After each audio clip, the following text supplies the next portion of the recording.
¿Por qué estudiar historia? Una perspectiva cristiana. Hola, soy el profesor Noé Soriano con Capol y Contact Mission. Aldous Huxley dijo, quizá la más grande lección de la historia es que nadie aprendió las lecciones de la historia. Tal vez te has preguntado o probablemente hayas escuchado a alguien más preguntarse, ¿por qué necesito estudiar historia? Después de todo, ¿no se trata de observar las vidas de los muertos y los eventos que sucedieron hace mucho tiempo? ¿Y realmente significa algo para nosotros hoy?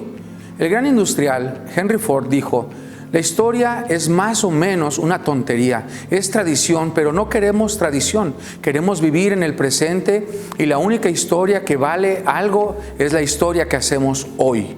En muchos sentidos, la cultura moderna ha aceptado la idea que el estudio de la historia tiene poco valor.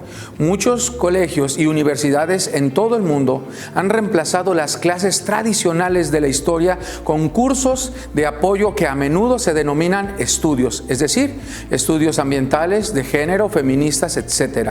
Si bien algunas de estas áreas de investigación pueden proporcionar la información significativa sobre el pasado, también con demasiada frecuencia los cursos están diseñados solo para proveer y promover una agenda ideológica. Varias de las principales universidades estadounidenses en un informe reciente señalan que incluso han abandonado todos los cursos que se centran en la guerra, refiriéndose a las clases que examinan la Segunda Guerra Mundial o la Guerra de Vietnam como polemología.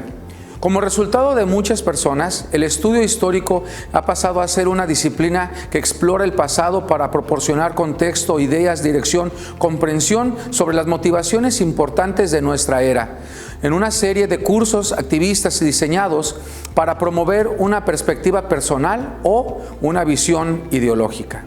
Quizá el principal contribuyente de este creciente descuido de la preocupación por la historia y su legado es lo que C.S. Lewis refirió como esnovismo cronológico. Lewis describió este concepto como la aceptación incondicional de la intelectualidad común hacia nuestra época y la suposición de que todo lo que se ha vuelto obsoleto queda desacreditado como consecuencia lógica. Observamos las características que C.S. Lewis utilizó para crear esta definición que es esnovismo cronológico. Ambas características son muy importantes para comprender el creciente desprecio por la historia en esta era.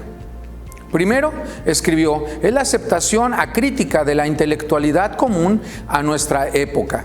En esta era de comunicación masiva instantánea estamos constantemente bombardeados con información falsa que a menudo se acepta como verdad, poco común o ningún análisis crítico. Y en algunos casos esta afirmación de verdad reciben una audiencia tan amplia que obtienen un estatus de confiabilidad incuestionable. Por ejemplo, no es raro escuchar a alguien decir, han muerto más personas en las guerras liberadas por la religión que por cualquier otra causa. Sin embargo, incluso una revisión superficial de la historia y la guerra demostrará que esta declaración es evidentemente falsa.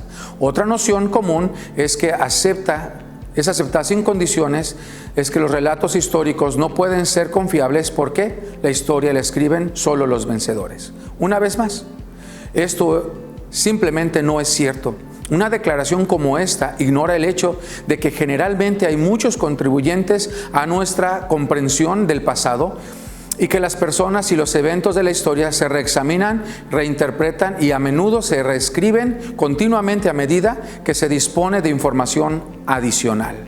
Lewis además escribió del esnovismo cronológico como la suposición de que todo lo que ha quedado es obsoleto y está desacreditado.